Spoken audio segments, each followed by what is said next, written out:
Special கிச்சன்ல இன்னைக்கு டிஃபனுக்கு கும்பகோணம் கடப்பா எப்படி செய்யறதுன்னு பார்க்கலாம். கும்பகோணம் கடப்பா செய்யறதுக்கு அடுப்பு பத்த வச்சு குக்கர் வச்சுட்டேன். பாசி பருப்பு 100 பருப்பு நான் ஒரு 10 நிமிஷம் ஊற வச்சு வாஷ் பண்ணி போட்டுக்கலாம். பருப்பு வேற அளவுக்கு தண்ணி ஊத்திக்கலாம். பருப்பு முழுகிற அளவு தண்ணி ஊத்துங்க. ஒரு அரை டீஸ்பூன் மஞ்சள் பொடி போட்டுக்கலாம். உருளைக்கிழங்கு நான் 2 கட் பண்ணி போடுறேன். 2 காய் உருளைக்கிழங்கு போட்டுக்கலாம். மூடி போட்டு மூடிடலாம். வெயிட் போட்டுக்கலாம். 3 விசில் வரட்டும். கும்பகோணம் கடப்பா செய்ய நம்ம ஒரு பேஸ்ட் ஒன்று ரெடி பண்ணிக்கலாம். தேங்காய் பத்தை 6 பத்தை நான் கட் பண்ணி போடுறேன்.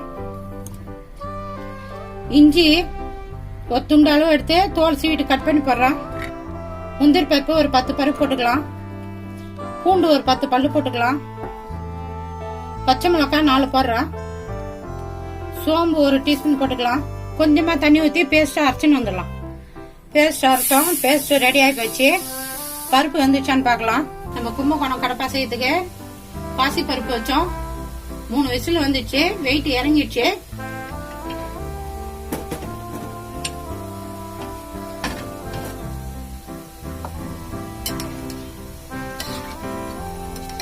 பருப்பு நல்லா வெந்துச்சு. 3 விசில்ல காய் உருளைக்கிழங்கு வெந்துடுச்சு. நம்ம இப்ப உருளைக்கிழங்கு காய் எடுத்துக்கலாம். உருளைக்கிழங்குலாம் எடுத்தாச்சு. நம்ம மத்துல பருப்பு நல்லா மசிச்சுக்கலாம். அடுப்பு பத்த வச்சு ஒரு கடாய் வச்சாச்சு. ஒரு 3 டீஸ்பூன் எண்ணெய் ஊத்திக்கலாம்.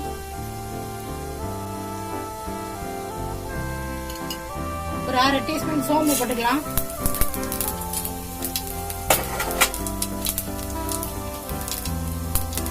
பிரிஞ்சி இலை 2, பட்டை 2, ஏலக்காய் 2, கிராம் 4, 100 கிராம் வெங்காயம் போட்டுக்கலாம்.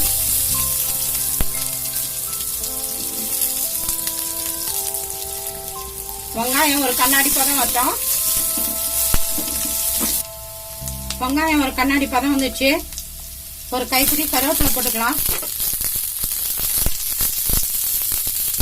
தக்காளி 100 கிராம் கட் பண்ணி போட்டுக்கலாம்.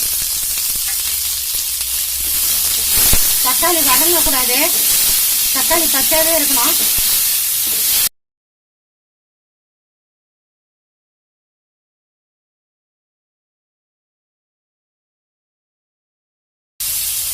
வரமிளகாய் 3 போட்டுக்கலாம்.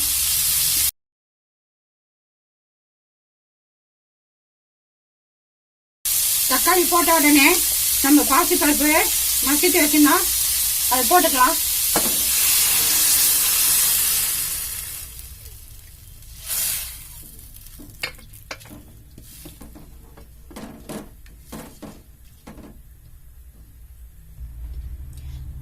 நம்மளுக்கு தேவையான அளவு தண்ணி ஊத்திக்கலாம்.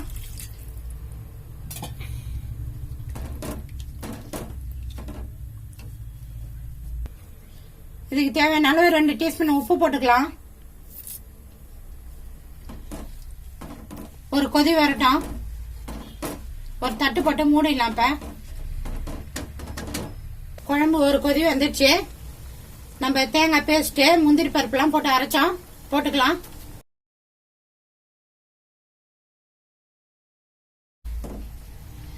தேங்காய் பேஸ்ட் போட்டு நல்லா மிக்ஸ் பண்ணி விடுங்க. நான் ஒரு டீஸ்பூன் கடலை மாவு எடுத்து வச்சுக்கிறேன். கொஞ்சமா தண்ணி ஊத்திக்கலாம்.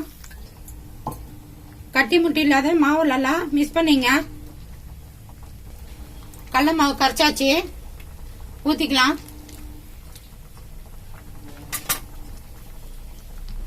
உங்களுக்கு கடலை மாவு போட விருப்பம் இல்லைன்னா நீங்க தேங்காய் பேஸ்ட்ல 2 டீஸ்பூன் உடச்ச கடலை போட்டு நீங்க பேஸ்ட்ல அரைச்சிக்கலாம்.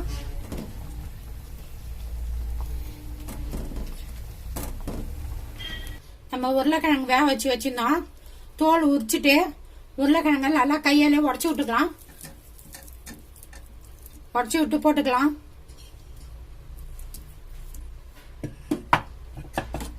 நல்லா மிக்ஸ் பண்ணிங்க. ரெடி ஆகி போச்சு கும்பகோணம் கடப்பா. ஒரு கைப்பிடி கொத்தமல்லி தழை போட்டு நம்ம இறக்கலாம். இப்ப கவி ஸ்பெஷல் கிச்சன்ல இன்னைக்கு இட்லி, தோசை, பூரி, சப்பாத்திக்கு எல்லாத்துக்குமே நல்லா இருக்கும். நம்ம கும்பகோணம் கடப்பா செஞ்சோம். இது கும்பகோணத்துல ரொம்ப ஃபேமஸ். இது நான் இட்லி ரெடி பண்ணி வச்சுக்கிறேன்.